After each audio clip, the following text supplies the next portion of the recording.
Assalamu alaikum, Mowini. Uh, my name is Shereen Habib. I'm a Misbah Habib. I was born on the hill, Signal Hill next to the Noon Gun. My grandfather bought a house there, and he bought it from the British family. He bought it from the Portuguese family who sold it to him, but before that there was a British family living there. And so I have 5 siblings, and I'm the middle child, and I say it like a victim. Nevertheless, I'll tell you why, because um, my brother and sister were both sickly, so I was the middle child, and of course, my father, living on a farm, it's more or less a farm. He needed help, and so I was born with a spade in my hand, and I was tied to the chimney to paint the roof of a 3-story house, but I did it, and lots of other things. But first of all, we were always known as the Scotches Kloof or Signal Hill community, the ones who live up Long Market Street, the last house. And this is Bo-Kaap down here. This is where the buzz is, Kapini Street, Rose Street. And these parts here of Bo-Kaap has a completely different atmosphere to the top. And my story I'd like to tell you is that perhaps we were almost like the onlookers. We would have to go down there to go and view and see whether the achas came or the klopser was walking or whatever. But we were more or less out of the area. And today, but I just feel I live right in the heart of the area. My 10 years, 20, 30 years experience was wonderful to be in the heart of the area. And I need to say this to you that as a child, I was perhaps very observant in what the old people were skinnering about, And the one thing that I picked up, because we were so high up on the hill, and we overlooked the harbour, and it's beautiful boats coming in, and Queen Mary coming in, and of course for us there was always a warning when the boat gives off the sound before it enters the harbour. And so we had lots of people from District 6 coming there to our house, but it was all family and friends, just to come and view the boats coming in, and especially if it was an important time. And one day, I overheard my grandmother saying, gisteraan het die strooimeisies moes af van die boot gevaar, in die water. And I was shocked. Strooimeisies. What was that all about? Old people used to express themselves as the children never pick up what it means to be a sex worker, so they called it a strooimeisie. And these are the little stories that used to be hidden from us, in words. They would disguise the words and so on. Anyway, we had a wonderful, wonderful life up there. And if my memory serves me well, I remember when I was 2 years old, and there was no discovery of cancer or talk about it. My grandfather, before he died, he said, "It sticks to spelle. That sticks to spelle." So we only came to find out cancer is actually something like that, much later. There were lots of things that old people didn't tell us, didn't make us aware of, and always expressed it in different ways and so on. And so here, as a 2-year-old, my father took us to Johannesburg, and it was the first time to my grandmother. It was the first time we heard thunder and lightning, and went underneath the bed and screamed and shouted because we didn't realize what was going on around us. The 2 years to the 5 year to the 10 year, we were busy in the garden. My grandfather taught us, he was a botanist, but not with certificates.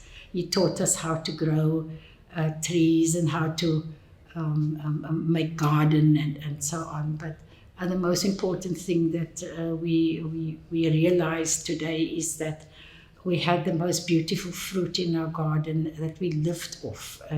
We picked our grapes, we picked our plums and our prunes, and we had beautiful peaches and so on.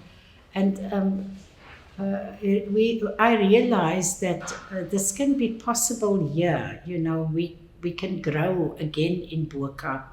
Because it happened in that time, we can still make the land fertile enough to grow here. And this is what a lot of people are saying.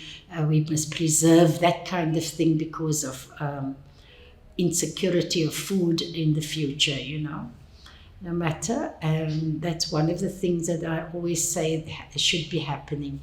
But back to the little stories that I think one needs to observe is that there is times in our lives that we as adults now look back and say, nou kom speel die kinders nie meer handiklippe en kindertjie en blikkies en kom speel die kinders nie meer nie. The only thing that moves is their fingers on the phones, and they sit in rooms, and when you take them out, they want to go back home, because they need to be in that room to sit and watch YouTube or whatever. But it's a sad thing that children today, they don't really know what play was. It was so serious that we collected our lucky charms and knew that after school we're going to play, and have a tournament with 4 others, and it was all about that, and today it's sad that they don't play anymore. The exercise has just gone out of the room. And this is the thing that Camps Bay Primary has introduced, is the old games back into where the children can actually get active. And that's the other thing that I think we should do when it comes to games and netball and high and low.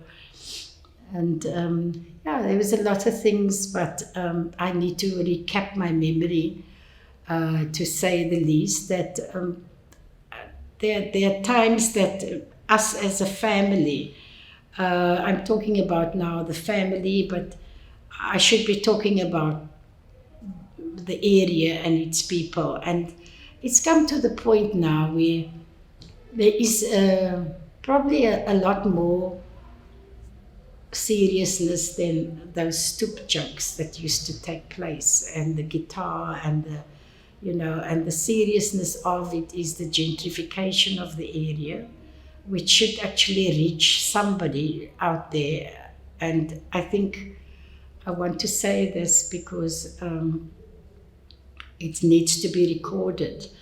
When a country has something that looks like an attraction for tourism, they would preserve that, and they would make sure that that particular unit is kept together, put money into it and maintain it and everything. But here in Bo-Kaap, government hasn't taken us seriously. They have said it's a heritage area. They've not come to really invest in the heritage and form a trust and keep money together and say, okay, if somebody wants to sell, they would sell to the trust, and the trust would actually be able to either preserve the house or keep it with the people of our culture, the Malay Indonesian people. And so I just feel that first of all, I need to get this message off my heart, because in order to remember the nice things about our lives, we must be very happy people. And at the moment, there's a lot of sadness in Bo-Kaap, because people come here to buy and they'd say, oh yeah, we will, we will observe all the rules and everything. And 5 years down the line, they complain about all the people around them. So they don't really fit in. Fitting in means having to connect with the people around you and to make good relation and everything. So a lot of times they don't really fit in.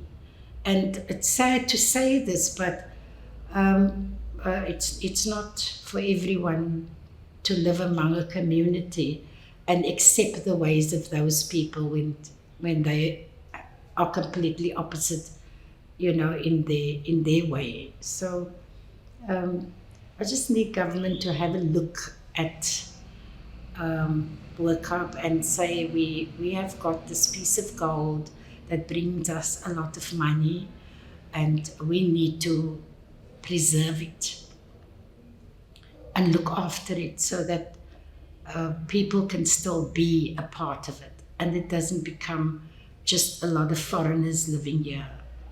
That could be the future of this place. Anyway, I'm going political on you, but I should be telling stories about our ancestors. There are many stories about our ancestors. Hulle was mense. Hulle het geweet daar kom nou 'n winter aan.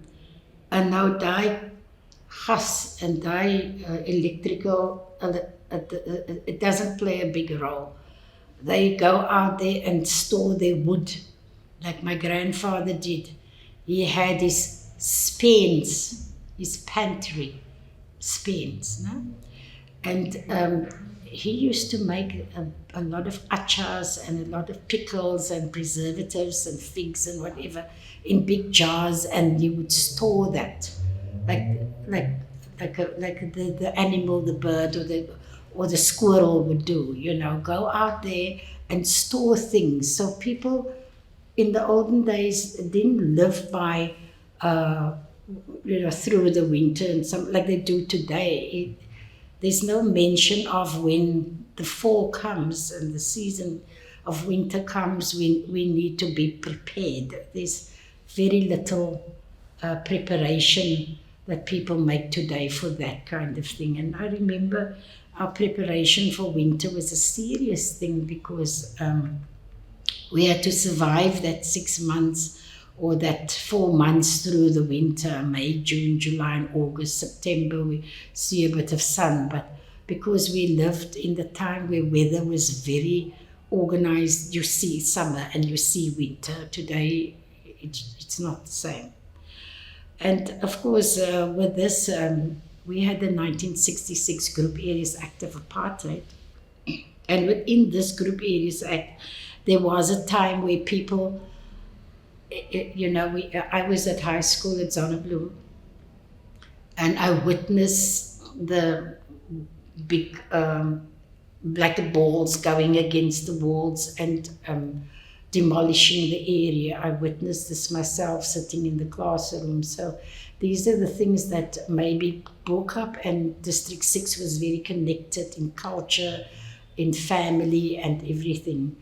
So in this event that 1966 Group Areas Act came, there was a lot of people in District 6 who used to come out and weren't moving yet, who used to come out and look for a place in Bo-Kaap. So there was a lot of people coming here from District 6 to live here, but we as a family experienced quite an important time of our lives. Because my grandfather was like Father Christmas, he had everything. He would buy watermelons and he would distribute it right throughout the area. You would come, Christmas time comes, Mrs. Wember and Mrs. Alice and All of them came from St. Helena Islands. They were all people who lived around us. And he would distribute so much of his fruit. He had a fruit store in District 6, bring us home and distribute the fruit to the community around us. So we were very much kids of the dungaree, you know, the age when children were very much dressed up, and there was a lot of dressmakers, there was tailors, but my grandmother, she was a dressmaker, and she made these amazing wedding dresses. And there was one room I remember was always had something around the room like that, like a piece of wood. And she, whenever we come home, she would, from school, she would have all these beautiful dresses around the room. So that's the dressmakers were people who, you know, they were very proud of what they did. And of course, you would find with weddings, they would walk with the bride, and this was one of the most highlights that you can get of what dressmakers was all about. My grandfather, being from the background of the Harris family, Harrises, and I just know that from what I remember as a child, that my grandmother, she was from Palestine. Her family came from Palestine. And my grandmother's family was all based in District 6. And of course, they came very highly skilled.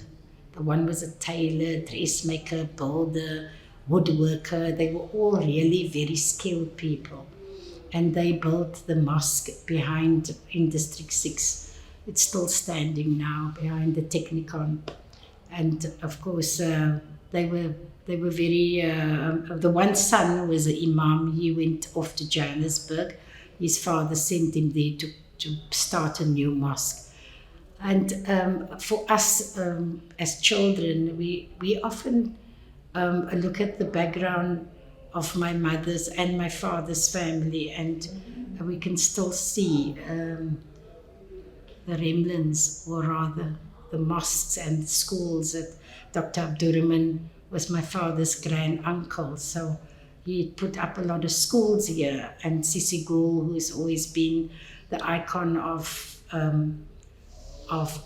District 6, that used to stand on a little bench, and she would then express herself, because they also came out of the British time. So apartheid was quite rife at the time, and she was an activist. Yeah, I have lots of things to say, but can I just take a break? Okay, I was just going to talk about something that is very important in Bo-Kaap. For us, living as a family and being so far out of out of the area, and having a complete different outlook in life, in a different way of life, it was good for us as a family to buy in. So when we came to live, me, my husband and my children came to live in the heart of the area, I really started enjoying what I experienced, because in 1991, we moved in 1995, but we lived here in 1991 in this area, from place to wait for the house before we entered it. But however, I was, to me, I was just really looking at what we missed, you know, because my mother had the restaurant, the Bismillah restaurant. And throughout the 80s, from the beginning of the 80s, throughout the 80s, we were always first exposed to what was happening in the area, and the klopse and everything. And a lot of things at that time was different to what it is now, because you would find a lot of people sitting on this, gathering on the stoops and playing guitar and singing, and you would get people on the veltje making a braai, and everybody comes with a piece of meat to make the braai, to just put some energy into the braai. It was really, really lovely when I came to stay here. However, we were young people. I had 5 children and everything, and we look towards our elderly, and constantly we were doing things together. So my father and my mother, they were very involved in our lives. Unlike most people get married and leave the house and stay elsewhere. Even if we stayed elsewhere, they were part of our lives. So we've had a lot of things happen on the veltje, and we've had lots of people from Noongan restaurant. Sorry, I'm confusing now. I'm confusing 2 restaurants. My mother had Bismillah restaurant in the 80s, and I started in 1995 with my tour guiding. So my mother then and I started the Noongan restaurant, which is right at the top of the area, next to the Noongan. So in this period from 1995 onwards, there was so much tourists coming to that restaurant. Okay, after I do the tour, we take the bus up, and a lot of people decided to walk up to the top and have a meal there. 45 degrees. It wasn't a posh house, really. It was an old British house with a stoepie right around, and my father, he extended it just so that you can accommodate all the tourists. Busloads of tourists came in. Oh, it was lovely from 1995 right through. So one looks at the atmosphere then, to the atmosphere of that little hill now. They have the Dorp Mansions. It's a little hotel, and it's very dead. You don't see that energy there, and the people, the movement. It's a different kind of business, and so there's nothing really happening. So it's almost like it's exclusive from the area, and sad enough, that is what is now taking place. When the people buy in of other cultures and they're from overseas, it excludes almost as though that portion of the area, it's frozen. There's no energy anymore. So a lot of houses, like Zaine's house, is also a courtyard. As you open the back door, there's courtyards at the back, and every person who comes out of the back courtyard comes onto that piece of land. And there is where they socialize and picnic, and some people have dogs, and so of course their dogs are also on that courtyard. So you would find when somebody buys into the area, and that courtyard that had so much love and so much energy, and with lots of people gathering, would all of a sudden sting to, oh, this piece of land is mine, and I'm putting up a fence here. Don't you people come here. Don't cross this fence, because this is mine. And that culture of that selfishness, and it just doesn't work in the Bo-Kaap, because, daai waterlemoen word gesny. En as hy gesny word, dan sit almal om, en die kinders kry die buitekant, en die ou mense en die groot mense kry die kroon. Right? So die waterlemoen word gedeel, en almal is beliefdig and the sharing. And so sometimes the people of the area also repel against this kind of energy, And well, all right, let's just hope that we can include and try to educate, the future people who move in, and let them know that, that a mother and a family is one. The mother looks after any child who is in that courtyard. Every mother is a mother to that kid. There's a lot of Ubuntu in practice.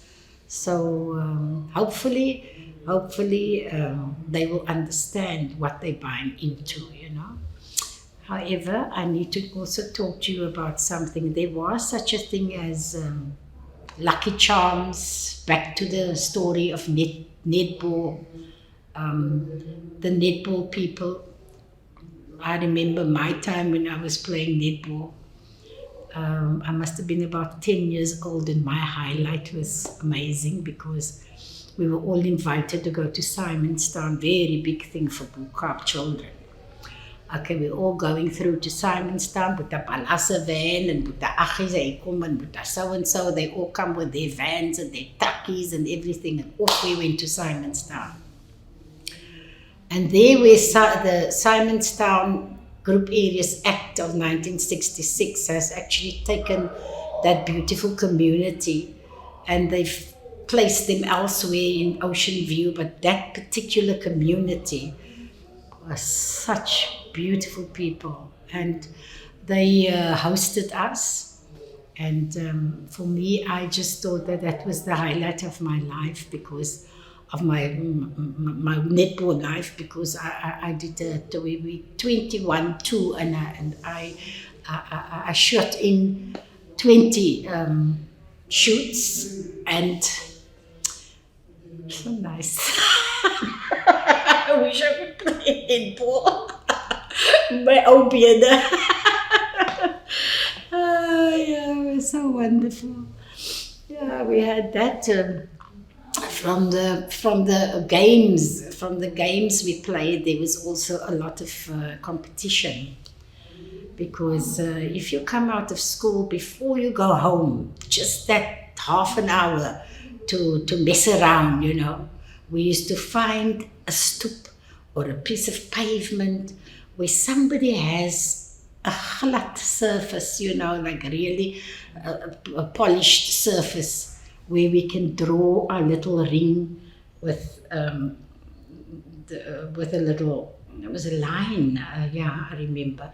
And we would have Lucky Charms. And then we challenge each other while we're inside. So I always had this little boxy of Lucky Charms. So I used to say, Aziza, we're going for a game this afternoon when we get back. Out of school, quickly we have a line and we shoot this Lucky Charm, and it slides right into that circle. And then if it slides in, the person you're playing with must pay you one Lucky Charm if you win. So you just add to your collection. But originally you buy the lucky packet, and in this lucky packet you will get the Lucky Charm. So that Lucky Charm became a game, you know, after school game. And the marble was the glasses, the glasses. And if you had like one marble that was made out of maybe iron, not iron, it was just heavier than the normal the glass marble. And that was a smaller one. That was your aini, your gun, you know. And everybody was looking for that particular marble. I was quite a tomboy. I tell you, I was always in the field and in the bush. And so anyway, in the afternoon, we would collect our marbles by playing with the other children. And we would run home because we're now late. We have to shower, bath, whatever, and go dress again and off to Muslim school, you know. So it was very interesting to be to have that sort of movement, different to what the children are. They're now being taken, dropped off, and collected, and being fetched in the afternoon. And I think my daughter has a lot of work to do, because we walked to school, you know. We played like normal children coming out of school, and we into the bath or the shower and into our Muslim school clothes. Off we go and come back home and, you know, get ready for the sitting down at the table. Of course, that was a big thing, because sitting down around the table was all about us having to say what you did for the day. And my father was come home and sit with his 5 children, and my mother, she dished up and everything. And you dare not move that fork or that knife or that spoon before my father don't eat. There was a lot of strict rules around our growing up, you know. And bakre. Oh, we used to get hidings all the time, you know. We were very naughty. And of course, my mother, I keep saying to my mother, why wasn't I a boy? Because I love my dangri more than the stupid dress. And my mother would say, you just like a tomboy. And of course, my grandmother was a dressmaker, so she prided herself on Maulud and Nabi to make us the most beautiful dresses with a hula hoop in here. And I'll never forget, the car was parked at the top of Church Street, and I had to walk down from the top of Church Street down to the mosque in this hula hoop. And the hula hoop was sitting on from the waistline down. There were a lot of beautiful flowers and fruit and things made with pieces of cotton and pieces of fabrics, and it was all beautifully embroidered and made to stand up, you know. It was a real art piece. And in the edges, there's this hula hoop that's put right around the dress. So if you walk, the hula hoop will go this way and that way. And I was crying all the way down Church Street. I didn't like it at all. I was complaining. But my grandmother always insisted, you make it to the mosque. Once we get there, then I'll put you on a higher chair so that the hula hoop won't disturb you. Oh my God. And then you get a plankie, a piece of wood to cut your rampis and to perfume your rampis and put it into little packets and everything. You just can't replace those days. The amount of energy and the amount of things the old people put into it to say that, you know, this is on that day we would do that, and we would look forward to that. Like, you know, like the children would look forward to Christmas, you know. And there were a lot of times that when we had this, after Eid, we would have a sheep. So my grandfather, okay, right, we're going to get 3 sheep and sit down. And this is one sheep, he does not want to be anywhere else but on the roof. He had a breathing problem. So every morning he would climb on top of the roof, and at the edge of the roof he would stand there and inhale the fresh air. Now he has to come down. Oh my God, it was a disaster. When he came down, he started sliding. So my grandfather said, oh, you need to go up on the roof and bring that sheep down. So I always remember that I went up on the roof. Maybe I see him after I die. I would say, are you stupid? Look what you've done. Now you see what you give me extra work. Sit here at the back, give me a walk. And he gives these 2 legs, these front legs, and I would put it over here and slide on my bum down the roof. And this is the kind of thing that we, you know, did. Is unlike in those days, unlike today, there's insurances for everything, you know, to cover the child, to cover safety. And in those days, I remember my grandfather came home one day, and my father tied me to the chimney and gave me the paint and the brush. And he stood at the bottom and he said, okay, move that way, Shereen, move that. Yeah, okay, now do that strip. And I would paint the roof. Okay, move this way, come down, and he'll pull the string on that side to secure it on the tree, and I would, anything can happen to me, 3 stories down. And I remember my grandfather came home one day and said, Ya Allah, if it wasn't for my laikats, I don't know what this child do. Look what you're doing to this kid. You're tying the child to the.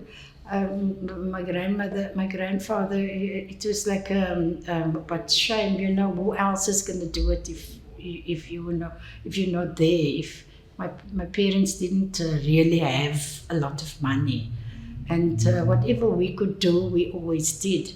The Portuguese people who lived in that house was actually they had this amazing. Well, it came from the camp. The, the army camp had our house before, and they had this. Uh, it's a big hole, okay, and it had a square hole, and it was a reservoir before. And so the people who lived there before us threw sand in and closed it up. So when we were kids, my father, he said, okay, well, you constantly want to go to parties. You can't go to parties. You need to work, and I will take you. My father used to take us, and those days there was parties, but it was in District 6 in a house.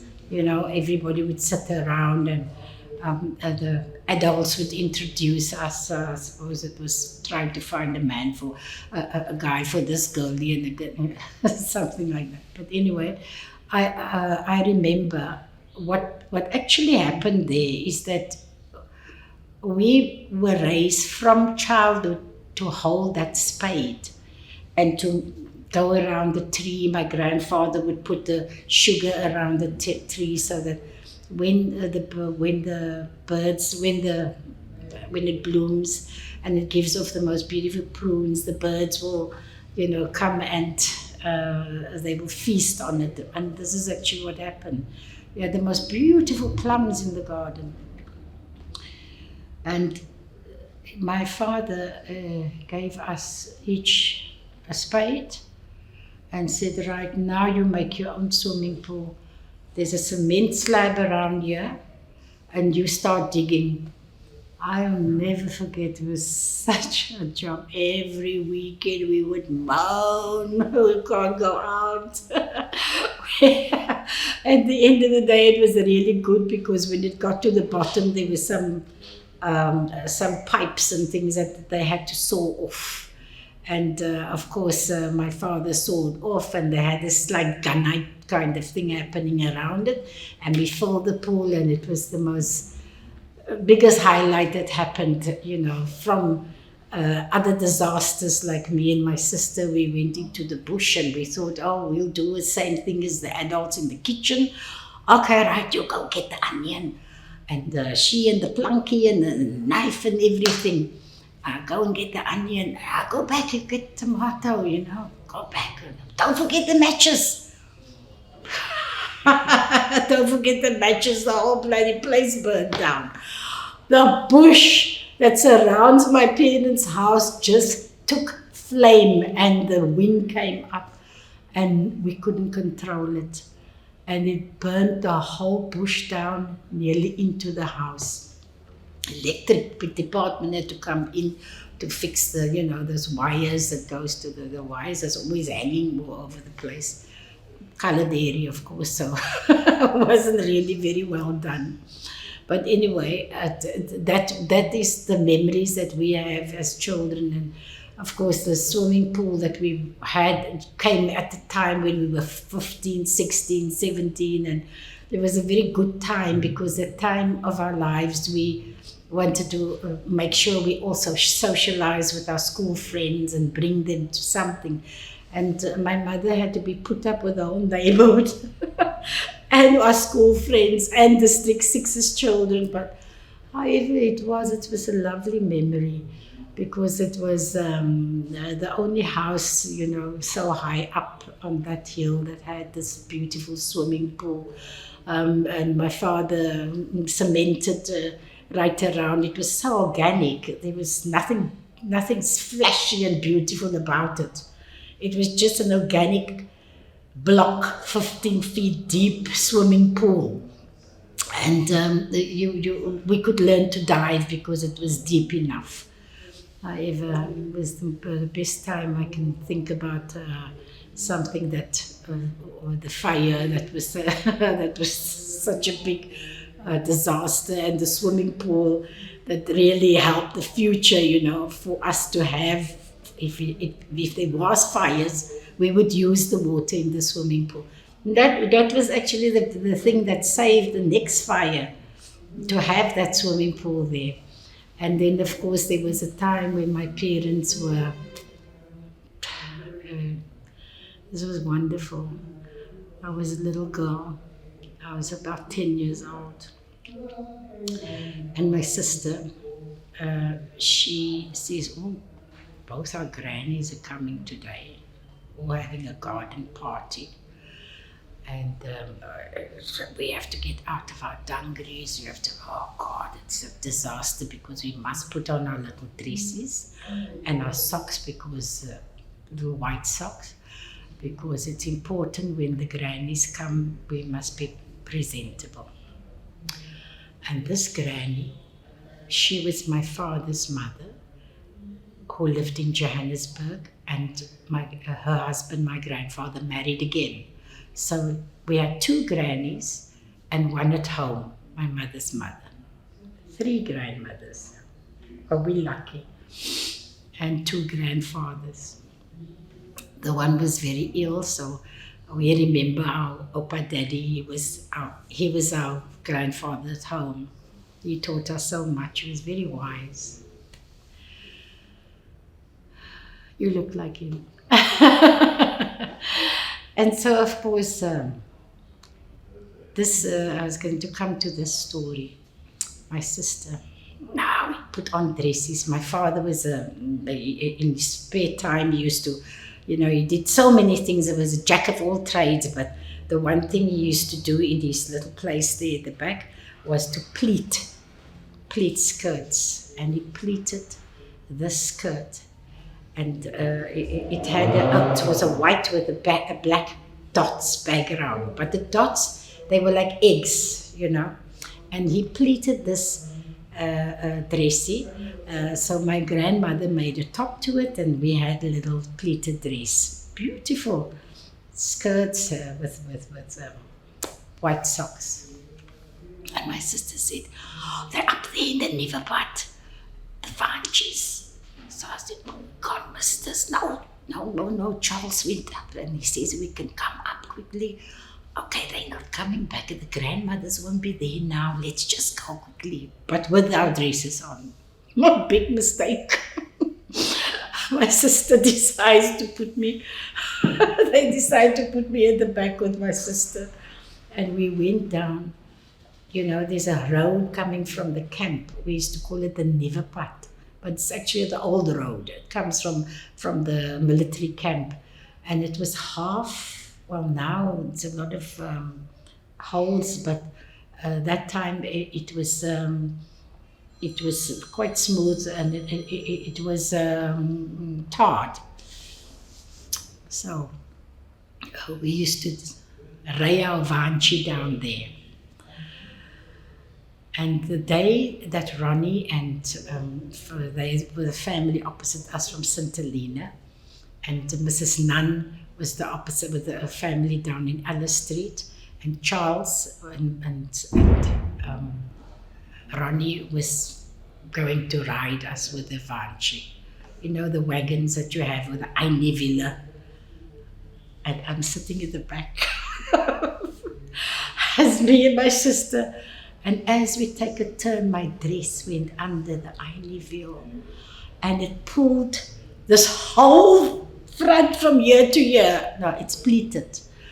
It pulled the whole front. Stop, and we had to go back. And when we came back, I was holding the dress like this, and coming down into the garden, and all my 3 grannies were going, oh my God, look at this disaster. Sister, she's trying to hold the pleats, but there's no ways we could cover it up. I'll never forget, oh my God. And they had to laugh, the old people they just had to laugh. And when I'm in my dungaree, it was the best time of my life with my old dog, Chola. I used to go down the road with Chola, and we would stop at every place where there is a neighbor who couldn't walk to the shop, and so Auntie Beira and Auntie Lekkie, and the nana and all those people on the way down would give me a small letter with money in it, folded up with what they want from the butcher. So by the time we get to the butcher, Chola gets a lecture from Dada.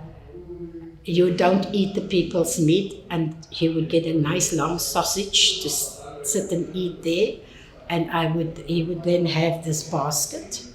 So I would go up back and give Nana her and all the neighbors, Auntie Peira and so on, give them their meat and their change, and so I earned from that too. As a teenager, well, I wasn't a teenager yet.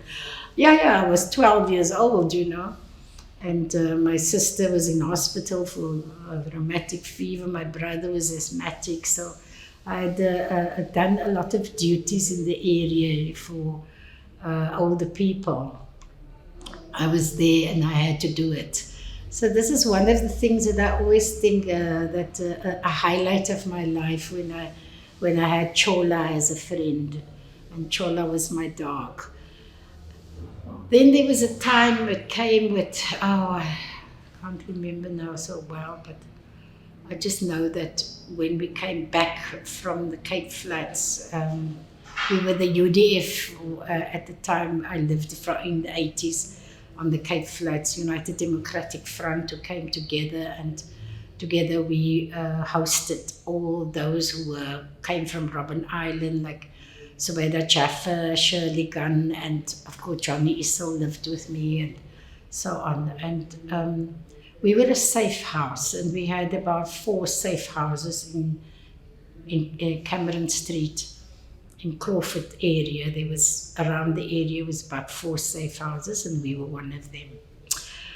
In the 80s, I had 5 children and a safe house. With my husband, we built a wall around the house so to protect those people in the inside. And we had neighbors that sort of gave us the alarm to say that, the police will be coming because they're down the road already, they're looking for so-and-so. And yeah, we had quite a time with the United Democratic Front, and it lasted quite a long time until 1988 when my husband and I went on our first Hajj. So from the time that I can remember being in a married situation with my children and everything, my family, my own family, from that time I remember that it was a time of really darkness for especially with the Trojan horse happening, and there was dark air of sadness because there were so many people dying and so many people were running from the police and so on. We went through quite a thing living in the Cape Flats. However, at that time through the Bo-Kaap, there were still so many empty plots around here, and it had to be built up and so on.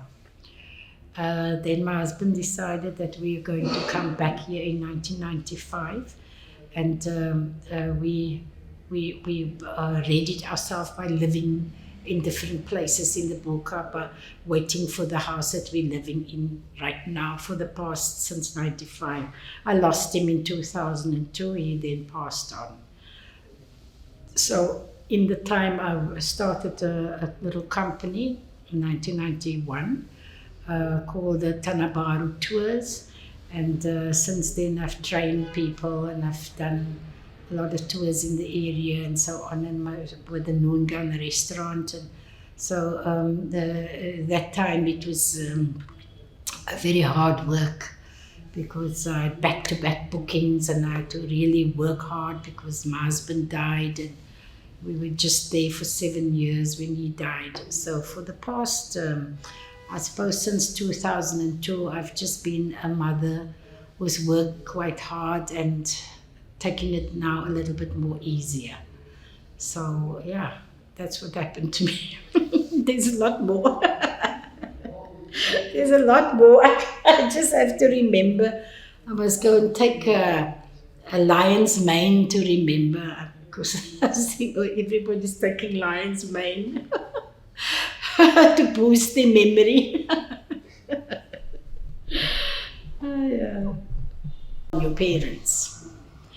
So the Sunday mornings, every child needs to do this, and for us it was wajib or a must.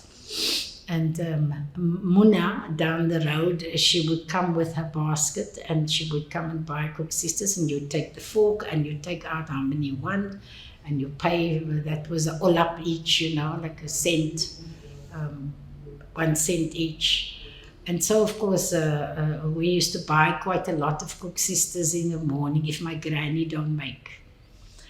And Sunday mornings, we would go in with a tray and the tea for my mother and father, and they would lie in bed and we would serve on them. That was a big thing in Bo-Kaap. All the children would talk about their Sunday mornings, before they get up, before they get dressed and showered and everything. It was your job to go serve your parents on a Sunday morning on a tray. It had a standard. Okay, I just hope that young people understand that this was really something that probably died off, Nowadays, the parents shout, "Hey, sir, make me a cup of tea, please." "Yeah, not now, mommy, I'm just busy now." And she sits on the phone. So this is another culture that young people must understand. To serve on their parents is one of the most important thing, and it's not only in one religion, it's in all religions. And I encourage all young people to serve on their parents, because I remember my mother and father couldn't bend down to pick up something, and we all would want to run, and we pitter and patter and faff around them all the time. And, it was a very wonderful thing, because keep the love alive is to start loving the people close to you, and that was your parents first, and it spreads a lot of encourage to open your heart to a lot of love. However, we also on a Sunday morning, it was important to go and visit family. So my father, he decided, okay, one Sunday, I remember this one Sunday morning. I was very small. I must have been 3 years old.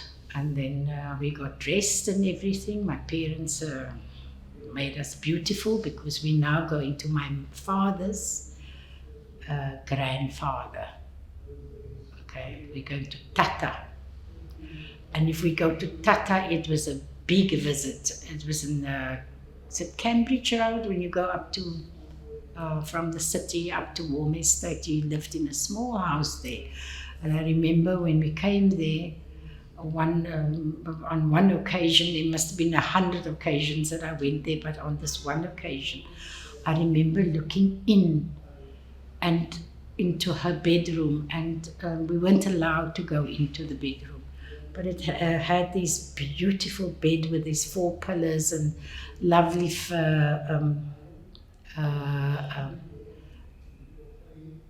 net hanging around the bed, and beautiful little scallops around the bed. And it was almost as though it was not a place for children.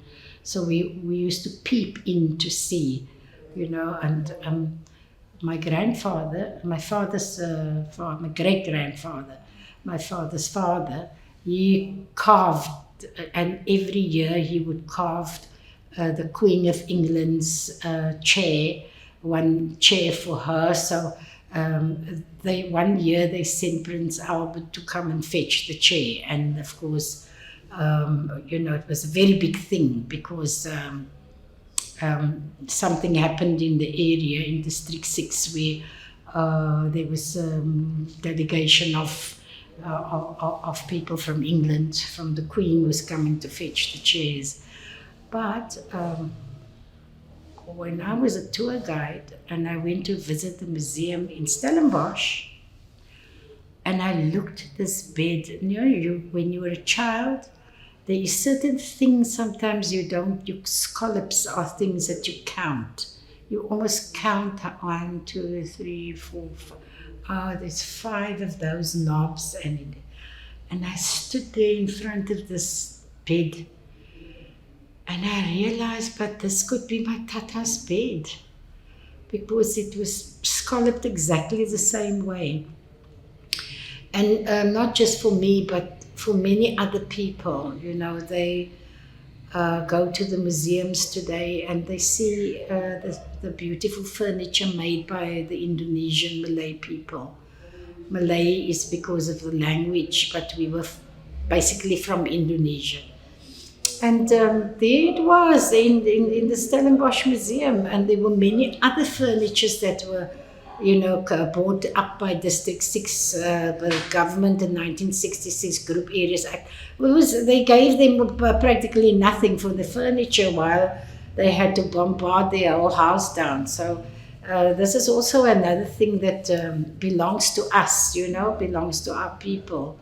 And it's important that government should know that that big contribution that the Indonesian people did by making these beautiful parliament furniture in parliament and carvings and everything was Malay people. They were all building the city, and they were very skillful. And so, of course, this is where it comes from. However, it is, I suppose, part of the things that happened. I'm looking at this picture now and I'm thinking about myself in this flower girl dress. My grandmother, she was a dressmaker, and she made the dresses of the bride, the bridesmaids, the flower girl, the maid of honor. Yeah, I saw a picture with the whole, whole entourage on the stage, and that was a normal thing. In my young days, from 3 right up to about 20, I remember, maybe not 20, 18, I remember being a flower girl or a maid of honor, or the bediener, the one who serves the people. I recounted the other day, I must have been 18 or 19 times on the stage with the most beautiful little dresses. And I often ask her if, whatever brides, I don't remember who they were, but it was always my grandmother's somebody who got married. And I think people were very racist in that time and prejudiced about hair and about how white you are.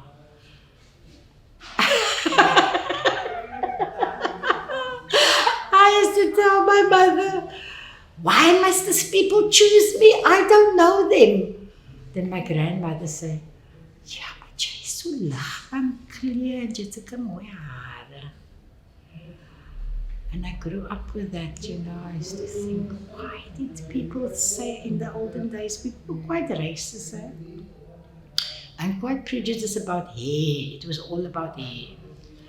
And of course, even the apartheid regime would take a pencil and put it through your hair to see hoe glad die hare is. Oh gosh, we have a great time looking back at it and thinking, people duck and dive, being French or being something else, or and not being colored, Indian, Malay, or African, and somehow we have to sort of disguise ourselves to some things that we really want to enter there and go and see it, because it's so much education, but it's not given to us. So unless we would powder and puff ourselves to look like somebody else, to be able to learn something. And the same way there was causes that was given out or done that it was for whites only. So you couldn't always access those causes. And um, often my daughter says, "Oh, we are so fortunate, you know, Mom, you can access just about everything today, and there's no, people have no excuse not to live a good life because walking is free and exercise is free and the beach and the gardens and the forest is free to walk in. So it's just the effort you must make to get there, you know." And I often say to her, you know, it's hard to understand and to make her understand why I would make a little comment on things, and then she would look at me as though, huh? In what part of the world were you at, you know? And I always tell her that we couldn't take this for granted, what you are taking for granted, because we we couldn't go through life the way you did. We had to struggle and try and fit in or be to be able to learn something. You understand? It was about education too that you were deprived of. That was a little higher than the normal things in the schools. So yeah, freedom comes with a price, and we had to pay that price. But it was very hard for us in the time of apartheid, but can never be as hard as Gaza. It's much harder.